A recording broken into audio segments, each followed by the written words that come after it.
Greetings, friends. This reflection is for Good Friday. For this Good Friday Passion, we hear the account of the Gospel of John. Now, granted, most of you heard a different version during Palm Sunday, which is from the Gospel of Matthew, that was chosen for this liturgical year. I will offer reflection on that. You would have to look for the link in the comments, of course, or of course look through my channel, of course. I'm sure you will find it. I was reading, I have a description, by the way, for those who don't know, how I was able to come up with some of my reflections. I had people ask me about it. Well, I use the Magnificat, and they usually do a special for Holy Week. And it gives, I cannot recommend it enough, because the Magnificat gives some really amazing reflections that are offered, for each day. The readings are so profound, and it gives me some things to think about. Maybe they go deeper into my prayer life, even especially if I don't have a way to, they go into, go in deep, so to speak, right? So I actually was reflecting on the editor. So it was Father Phil Nolan who put together this beautiful Holy Week edition. And he talks about the story of the Passion being ours as well. Most parishes read aloud the account, the priest and the pastor. The story is not over, because Jesus is still with us.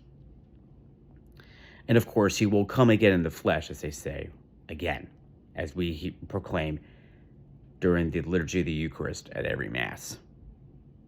Blessed Columba Marmion insists that the mysteries of Jesus are ours as much as they are his. Our personal history of sin and redemption emerges from the page every time we read the Passion.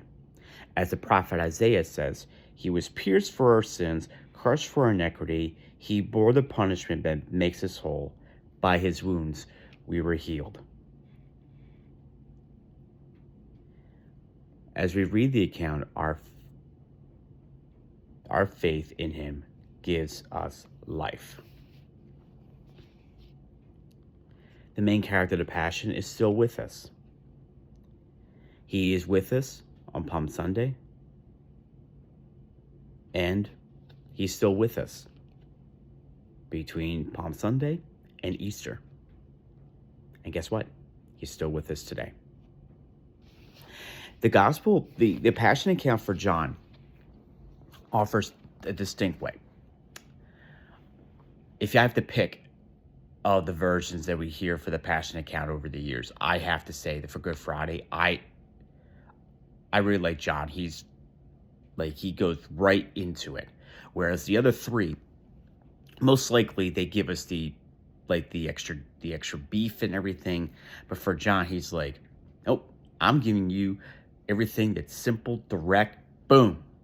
1, 2, it's like turning a, three up and three down, a quick 3 up and 3 down in baseball. That's what John is, like 1, 2, 3. After reviewing, there are some things that I would like to offer for the Passion account of John. And granted, I feel like it offers all across the different Passion accounts. First of all, he puts a good emphasis on the denial of Jesus from St. Peter, of course, on Good Friday, when he's in the courtyard getting warm and everything, and people walk up to him, hey, you're one of those people. And of course, if you're familiar with the Passion of the Christ, most of it is based on the Passion account of John. And Mel Gibson captures it, very profound. So what are some things that really stands out about John? Well,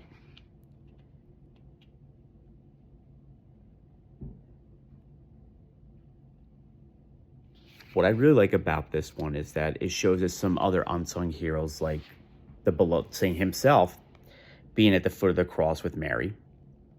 He also had Joseph Arimathea, who was a secret disciple, who agreed to bury Jesus. Like all Passion accounts, there are some lessons. First off, we cannot be silent.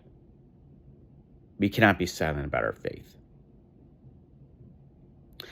Recently, news broke that Kermit Gosnell, a notorious serial killer, died at 86. Now, what was his legacy? His legacy was sealed when people of higher power remained quiet or did nothing when they heard the news that he operated an illegal abortion facility while smuggling drugs.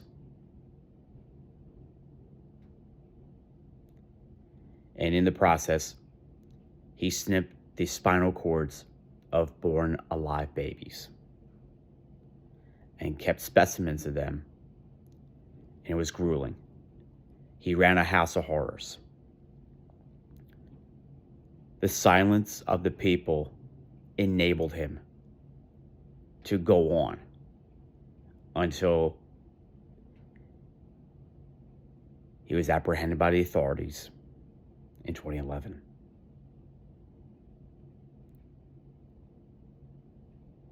Likewise, there are times we have, like, people would probably tell us to be silent about our faith. And it's easier said than done, right? But every so often we have to speak up. Do we want to be like Peter, who denied Jesus 3 times? Or do you be one of those people who are willing to stand out of the faith? It will cost you, yes. But your reward will be greater when you stand before God.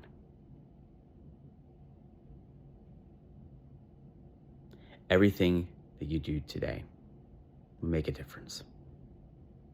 Never be silent.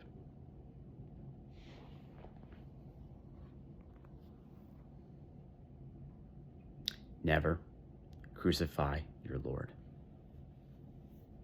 Be an authentic witness. Something bigger is about to happen. Christ is sleeping, but he will be awakened. God bless.